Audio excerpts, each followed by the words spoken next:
Okay, thank you, Roger. Halftime is almost over, and we're going to try to get some last-minute instructions from the coach. We're going to try to get a word from him right now. Here he comes now. Coach, can we get a word from you real quick? Hey, sure can.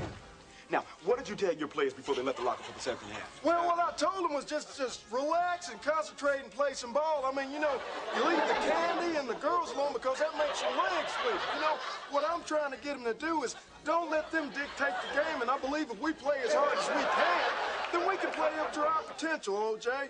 Well, look, how do you feel about the team's first half performance? Well, you know, anytime you have a big game, I mean, you're going to have some jitters. I mean, if we could start sticking to people, putting the hat on the people, you know, give them 110% every single time, then I believe the Super Bowl is ours.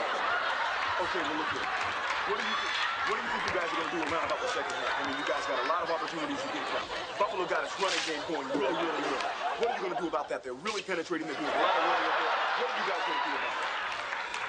Well, what we're going to do is play some control-type offense. I mean, we got to keep the ball from them in the second half. I mean, you know, we got to passing game and, you know, open that up. I mean, because if we don't do that, and I know it's hard for you to hear me, but we'll get a few breaks and we'll be fine. You know, but as you know, this game is a game of ups and downs, so we're going to go out there and get the momentum going for us, you know? Well, look, Buffalo got their running game going early. They're penetrating the line. What are you going to do about that? Are you going to put some linebackers in there? You're going to start to stuff up some of those things? What is going to happen in the second half on that side? Well, what we're going to try to do is get our passing game going. I mean, as you know, the war's not over. The battle has to keep being fought. I mean, you can't allow them to play. I mean, they're playing worse than my grandmother would play.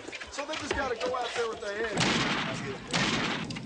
Well, I think that's the signal for the second half. I got one more question to ask. Are you going to go with your air attack? I mean, we haven't seen you do a lot of that in this game. Well, we're going to keep playing what we have, and then we're going to try to get, you know, get the passing game wide open for us. Well, thank you, Coach. I'm going to have to go ahead and wrap this up. OJ. Roger, back to you. We're going to be looking forward to a great second half of football.